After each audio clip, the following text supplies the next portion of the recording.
Good morning, everybody. This is a beautiful morning looking out here at the cows over the pond.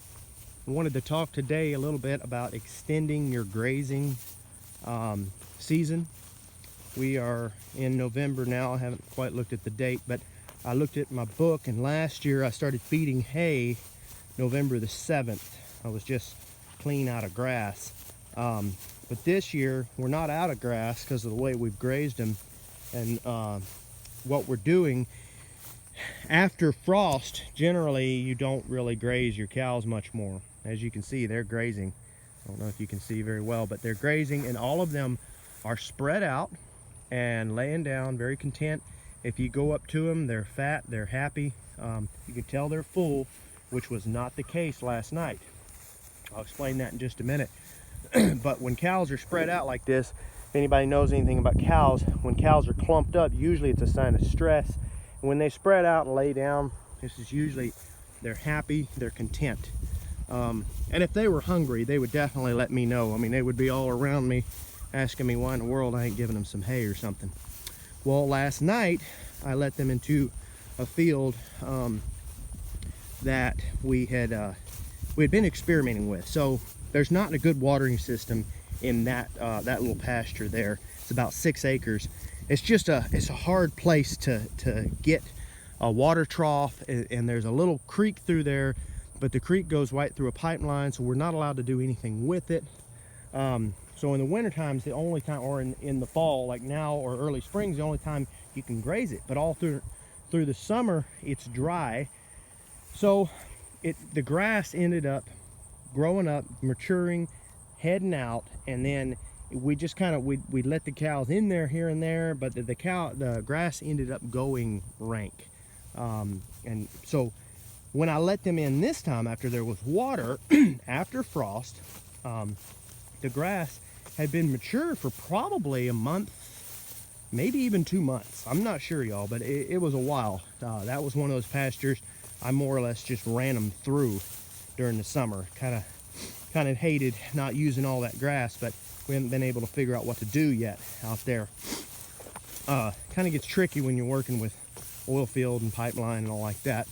But anyway, so I let them in there, and the cows, they just kind of seemed a little antsy most of the day, and I wasn't there. I had to go out of town. I had to take some fire pits to a show. Anyway, and I came back that night. Now, Savannah said she kind of would go out there and check them, and she said all day they would just kind of antsy, not really that happy, and kept coming back to the gate every time they saw her. Well, she told me that over the phone. I was like, they don't sound content to me, you know. And I knew that we had had 3 good frosts now, good hard frost. So the grass had definitely stopped growing, and usually at that point most people would start feeding hay. Well, so I let these cows so I had them in there just to see if they would still eat it. Well, so from what I saw when I came back, they all just looked hungry. Their left sides were sunk in, and man, I felt awful. I mean, I felt really bad, like I had done messed up, you know. Not bad, I mean, they weren't starving, but you could tell they were hungry, you know. So when I opened the gate and let them across the road, they just about run me over to get over there, get over onto this side. Well, on this side, the case is a little bit different. So over there across the road, we had some bahia in that field, but it was already headed out. So I don't know if the type of grass is going to be the difference here or not. But right here, we've got a lot of Bermuda grass. But what we did here was quite a bit different. I actually did a video. We came over it with an aerator and aerated it just because I had access to it. I went ahead and did it, and it was after it was grazed.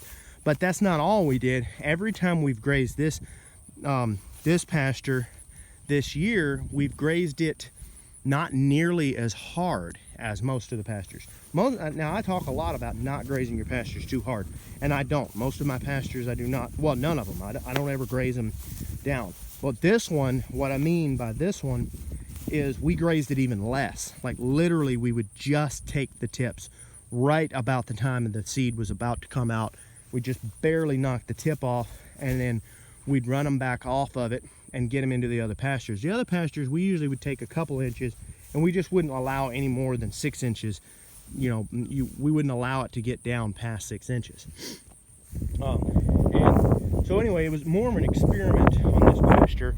But what we're seeing in this pasture, what I'm seeing, is a total difference from the pasture over there across the road, because these cows over here, the same cows, well, I mean, but they like yesterday I come up, they're starving, they act like they're about to kill me, trying to get out of there, they're unhappy, and today they're completely content, laying out, spread out, just completely relaxed. So I mean, we can tell they're happy, their left sides are all filled out. So it made me a lot happier this morning when I came out here and saw this. And they're grazing a little bit, but they're really not even grazing that much. And that tells me that they're pretty content right now, that they got plenty to eat last night once they did get in here.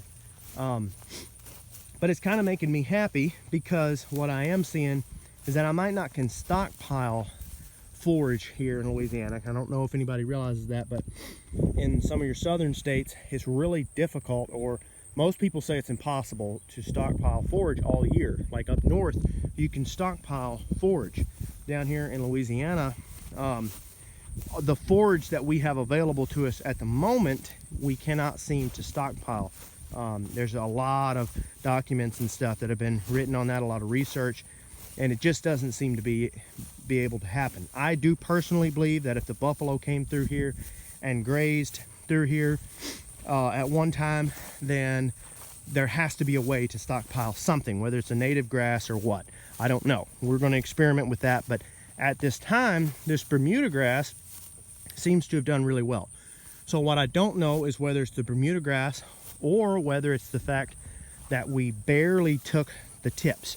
What I do know, and this is the reason I did this experiment, is when you just barely knock the tops off of grass, and you just sit there and you just do that, and every time it grows up, and then you just barely knock it off, and then it grows up and you barely knock it off, it's just like going out and trimming a tree or something like that. It's always good for it.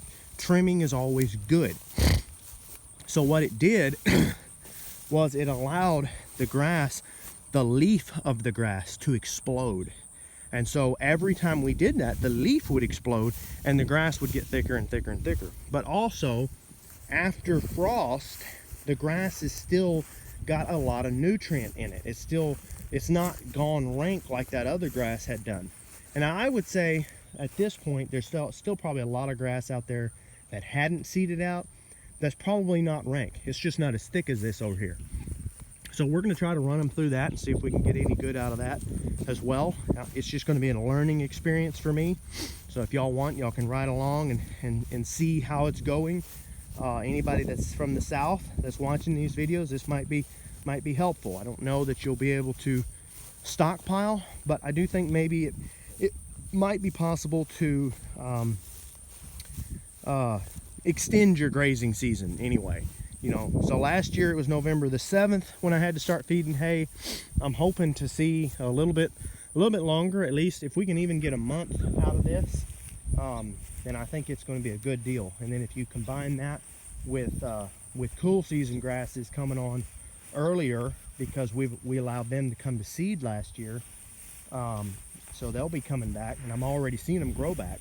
So if you combine that together, your cool season grasses shaves a month off of your last month of feeding, and then if you can do this gains another month at the beginning of hay season of feeding hay. That ends up giving you 2 full months of not feeding hay. So that's 2 months supply of hay that you don't have to have. I mean, you can see this winter grass all in here. I mean, it is coming up everywhere in here. But that's 2 months of not feeding hay. Excuse me, guys, I got a cold, so. But 2 months of not feeding hay, 2 months of not having to either cut or buy that hay to whatever you do. For me, I buy the hay. I buy it from my father-in-law. But whatever you do, whether you cut it, whether you buy it, but that's also 2 months of not feeding that hay. 2 months of your time not going out there and dealing with that hay. So we're just trying to see what we can do. play around a little bit. Some people hear about me doing this and they're like, oh, well, you're really saving that much money. Well, we're already a little bit ahead of the game compared to some states, because we only feed about 5 months. Some states feed 6 months out of the year, you know. Some I imagine farther up north, they may even feed more than that. But once you get all the way up real far north, they're able to stockpile, and it kind of evens out for them. But there's that middle range where some people are feeding hay 6 months out of the year. So if we're only doing 5 months and then we shave 2, well, that's only 3 months that we're feeding hay. So I mean, anybody can figure that. But anyway, also you can see down in here where our winter grass is really coming on too, from last year when we let it come back to seed. And actually in this particular pasture, this is 20-acre place, I actually let it come back to seed 3 times. That was kind of that. I actually intentionally let the winter grass, the winter rye, come fully to seed and head out, and then I'd run the cows through it and let them just kind of graze over it. But I'll do another video on that a little bit later. But anyway, I wanted to talk a little bit about this, about our journey, how it's working for us so far. It seems like we're still going strong. The cows are still grazing and they still seem happy. So thanks everybody. Please subscribe and share this video, and like this video. I mean, I'm really trying to grow my channel. So everybody that sees these videos, I'm really asking for some help here.